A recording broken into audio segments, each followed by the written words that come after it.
Hello and welcome to this, the 8th program in the series that is calling attention to the 1937 disturbances in Barbados and placing things in the correct perspective. As always, thanks for your time. I'm Sherwood McCaskey. We call that program Today is a funny night. In our last episode, we looked at the aftermath of the riots. The Commission of Inquiries, the Moyne Commission, the Dean Commission, and the other local commission in Barbados, that one which mysteriously cannot be found. What came out of this revolution? What really happened? What changes did it bring to Barbados, and who or what facilitated those changes? I would say to you that the rightful place in history that the working classes got only started in the 1980s when historians and myself and Carter and others brought a different methodology to study history. I want to say to you that I am a convert in my work and I'm coming out with another one soon. I believe in what in South Asia they are called subaltern studies. In other words, the driving forces behind history are made by the lower orders, and that you must pay attention to them. The Imperial School of History and others would suggest that what drives change comes from the top. Some people become enlightened, all of a sudden they see the error in their ways and they change society. That's not true. If they could oppress you forever, they would do it. It is called people's history, a type of historical narrative which attempts to account for historical events from the perspective of the common people rather than the leaders. There is emphasis on disenfranchised, the oppressed, the poor, the nonconformist, and otherwise marginalized groups. It is this subalternist approach to looking at history which Dr. Brown subscribes to. So let me say that I believe in that school. Eric Hobsbawm, we call it history from below. It is a kind of neo-Marxist approach to looking at the forces that drive history. I am a convert at that school and I make no apology for that. Right? So I will say to you that one of the reasons why a lot of racial factors still persist in Barbadian society because we really never dealt with it. You will see the Dean Commission, as I was saying before, went to great lengths to prove that the uprising of the blacks in the 1930s wasn't a racial issue. As a matter of fact, they said that it had something to do with poverty. When I was doing my doctoral work, I looked again at the transformation of Barbados from the 1930s into the 1950s. And I was interested in digging up how people felt. Now, in Barbados, a lot of people talk about the domination of the white merchant planter elite. Why they did it, but they didn't say how. Well, this is all clear in the research and the writing. What is missing is the how, the methodology, how it was done. Yes, how it was done becomes very important. Dr. Brown presents an interesting account of the how. How they did it was fascinating.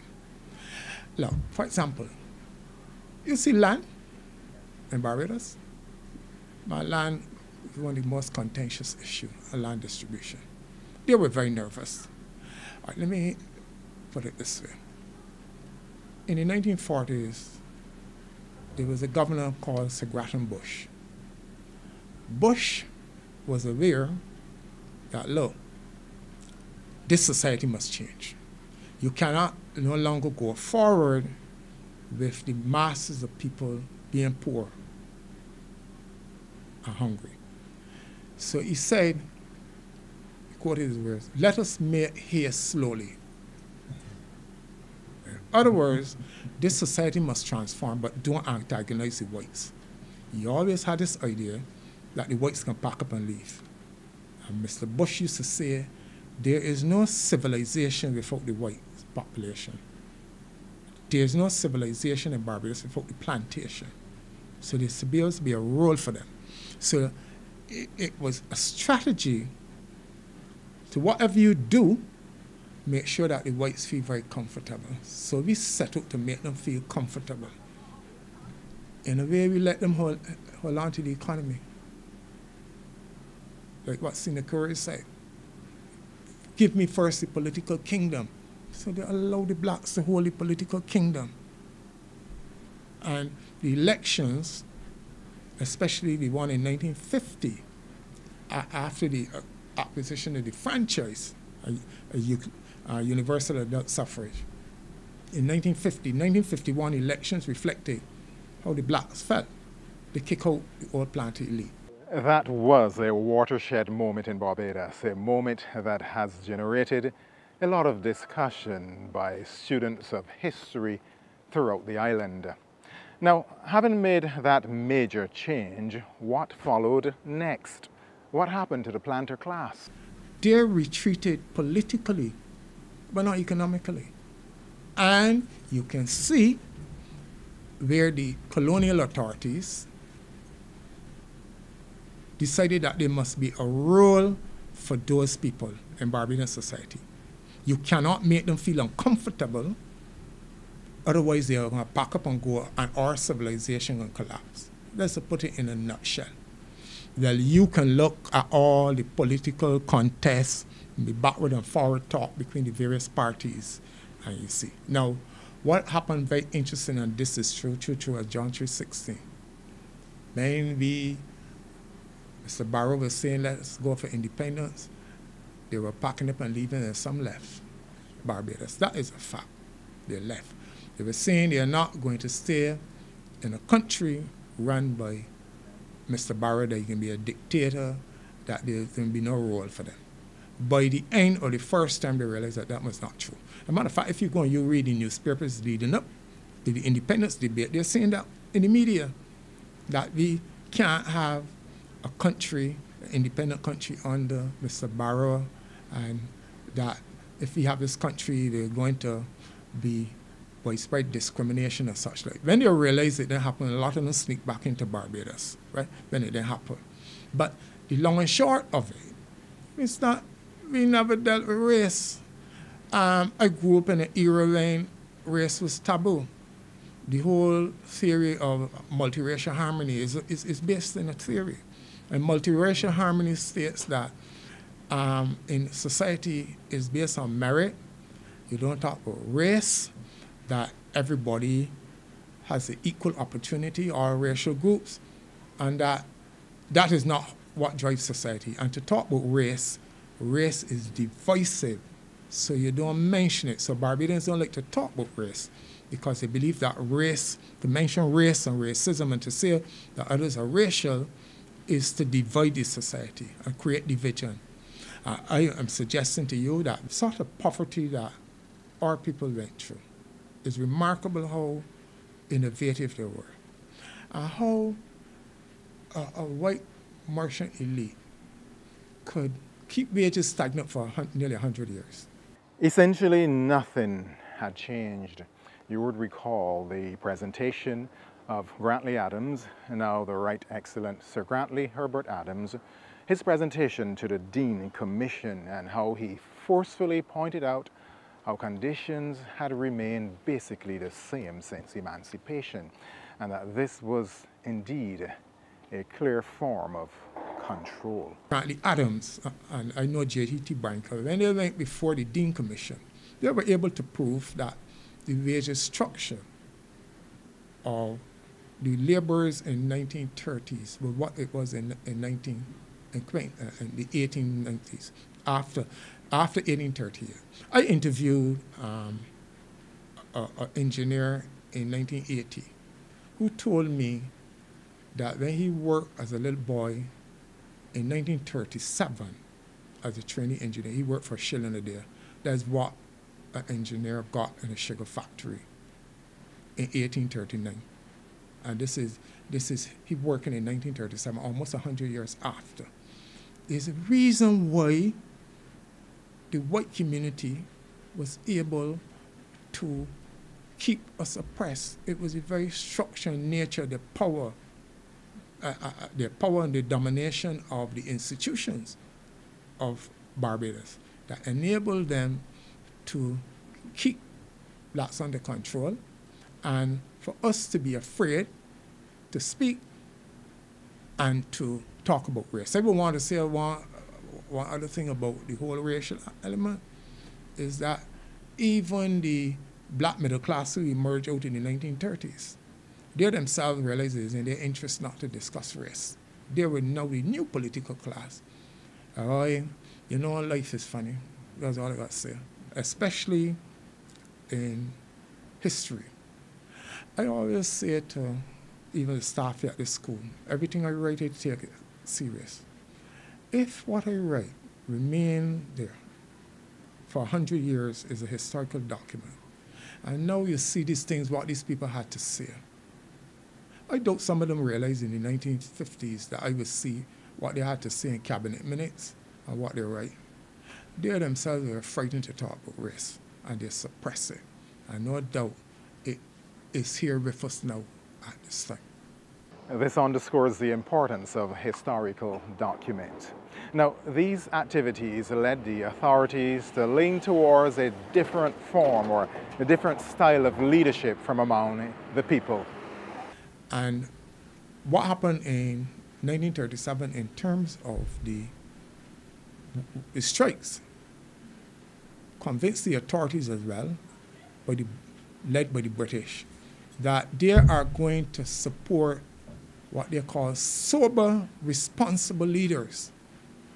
This is where the labor movement now take a very interesting twist. That sober, responsible leader is what the British, how they perceive a person.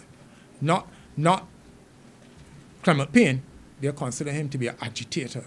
So if Payne had stayed in Barbados, I don't think he would have emerged to the top of the labor movement. As a matter of fact, they purged the labor movement very early of Herbert Seal and a man called John Hines.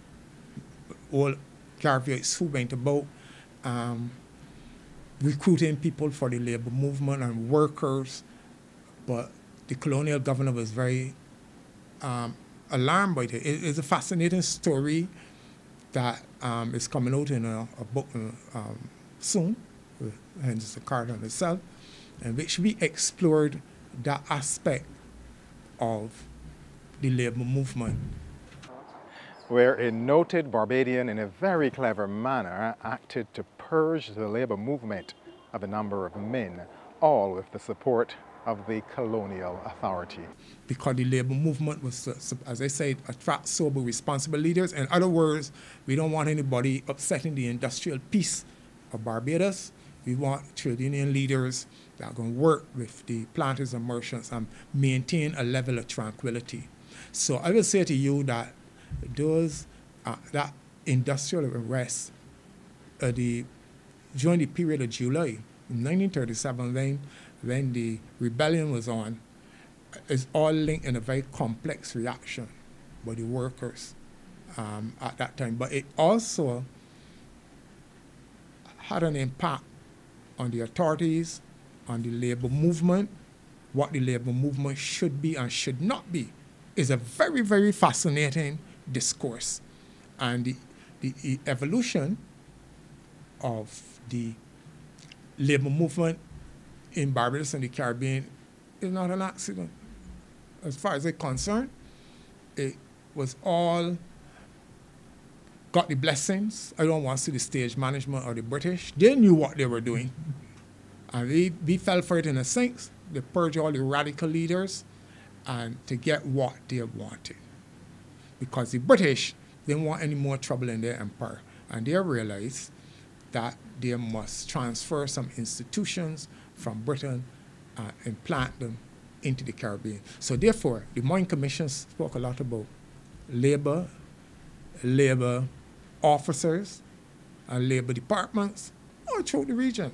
The labor department was to offer steady, responsible industrial relations, and they were willing to implant these institutions in the Caribbean so that, and by the way too, political parties, they gave them the go-ahead to develop political parties. So a lot of the political parties like the GLP and Jamaica and the PNP and the Barbados Labour Party and such like developed during that era. They were given the okay in a sense to develop political parties and trade union movement, providing they offer this kind of responsible, what they call sober responsible leadership. This entire series has been a fine example of the joys of conducting research and deconstructing history and connecting those many dots. This is not the end. Dr. Brown is writing about this period, and rest assured he will expand on all of these topics and more. Now, while he puts Spain in the context of the black middle class, he sees others differently. For me, there were a bunch of opportunists. That's how we say it. There were a bunch of opportunists who grabbed the political limelight. You first see it during the riots when they went to colonial governor and masquerade as the representatives of the working class. That's it there. They never considered the working class activists who were working from the 1920s and such like. That's the first thing I wanted to observe. If you look at the Moyne Commission, the first person to give evidence before the Moyne Commission was Grantley Adams. He went first, up front. And he stated his position. There was a kind of vacuum in the labor movement and the political movement at that time. And these black middle class grabbed the opportunity. Now, I just mentioned to you the struggle that went on between Grantley Adams and Christy Brathwaite on one hand, John Hines and Herbert Seal on the other. The colonial authorities were hinting very strongly that they don't like that group and that they should be displaced. But before I get to that, it's there in the archives, you can go and check it. Anybody can check it. So we talk. Just after the local uprising, a petition was signed, is there, of hundreds of workers. Signing that too is Winter Crawford, Christy Brathwaite, and others. So don't remember the two others. And this petition is accompanied by a covering note saying to the colonial authorities in England, we send this man as our representative.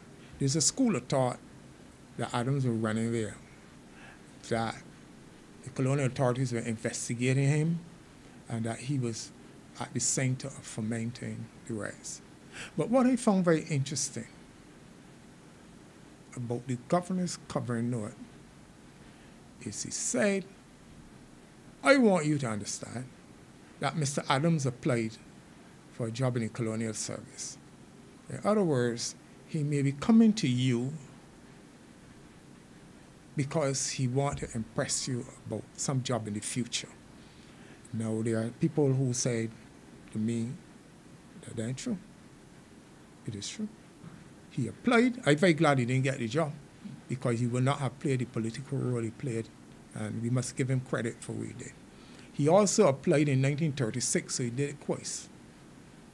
If you read the Barbados Observer, I think it's something in October 1938, there's an article in there supporting him for the job of the colonial, I think the Attorney General, in which Winter Crawford has sworn to me on a stack of Bibles as it's Adams who wrote it, but he just put his name to it. Interesting. I read it. It supports Adams for the Attorney General job. Now, the documentation also exists for the whole intrigue of how Adams unseated Christy Brathwaite and the others from the labor movement. They had a meeting with the colonial governor.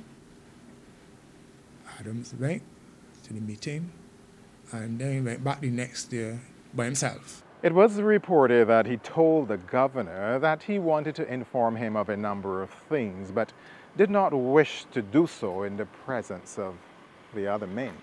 There was a intrigue, and you can call it fighting in the early labor movement for assertion of leadership. So my judgment of Mr. Adams, as I say, is that like in any political party, there's always an assertion for leadership. Sometimes it's done smoothly, sometimes it's not done smoothly. People unseat others. It was a matter of who had power. For me, Adams won the day because he had the colonial authorities on his side and the local black middle class. That is why when Clement Payne had made a request to come back and give evidence before the Dean Mine Commission, I just said no, like, he can't come back. I think we recognize that he would have made a grab for the leadership of political party and trade union. To explain this, Dr. Brown calls attention to what he terms political unionism, the emergence of modern Barbados from the political unionism mode, political parties rising from the labor movement and taking full advantage of that. Let me explain what I mean by that. A lot of the political parties and leaders started the genesis of their movement in the trade union movement, and like use the trade union movement as a launching pad to politics. Right? There's this connection. So there's no clear demarcation between a man's political action and his actions in the labor movement. The Barbados labor movement also emerged like that. In other words, the political party was tied very closely to the labor movement. You see in the early 1930s, especially around the period of 1939 and 1940, strikes. You were just asking me about strikes. The strikes continue in the labor movement. The workers are making demands, and they need somebody to manage the actions of the workers, keep them responsible. You can't have spontaneous strikes all over the place. It's disruptive to any industrial climate. And Adams emerged dominating the labor movement in that period. And also he is heading the Barbados Progressive League, later the Barbados Labour Party. And he's playing that role as a labor leader and as a political leader. So, but some people have cast some suspicion on his trip to England. Again, it is there in the archives. I mean, you can go and check it. They took the minutes. They kept him waiting. The colonial secretary didn't see him right away. But he used his contacts with his friends in Oxford. He attended Oxford, so he knew some of the politicians, to get a meeting with the colonial secretary. They took all the minutes and they have survived. They're right there in the archives of what Mr. Adams had to say. I also found it very fascinating. He talked about constitutional change. When the colonial secretary asked him, but will you support the franchise in Barbados? He said no. In other words, will you give the vote to the masses? He said no. But I think he said no, I can only speculate, because he recognized that they were very nervous about blacks getting the vote, and he didn't really want to cut himself off right there. So he said no. But for a man who was campaigning all the time for the liberalization of the franchise, I found it strange that he said no. But he talked about constitutional changes. He talked about poverty, about Clement Payne. He thought that Payne was just an agitator. He didn't give much credit to Payne. And in an interesting turn of events, as we are all aware, it was on April the 28th, 1998, that both men were declared national heroes of Barbados. Contextualizing can dramatically boost teaching and learning. It provides a sense of the times, of what people experience, why they experienced such, why they responded in such manner, and of course, you get a sense of what was in the best interests of the people at that time and how others maneuver to suit the times. Dr. Brown wraps it up nicely by placing the entire experience in true perspective. My position on it, the black middle class distanced themselves from what was going on in the rebellion. They distanced themselves. That is how I feel about it. And they seized the opportunity when it was in confusion. Look, use a historical imagination if you could. If it is wanting and understanding history, you must be able to go back in time and think like people, understand what was going on. It was a time rising in rebellion by the working class. Everybody was frightened. You remember the colonial governors were always writing to the superiors in England how quiet Barbadians are. Last place anything is to happen is here on Barbados. There was a lot of confusion. What's wrong with these people? That sort of attitude. The whites were frightened. The colonial authorities had to suppress it. I would like to put it in that context. So you learn a lot about it, and you can apply it to your society. A theory, an understanding theory, if you can't apply it to society.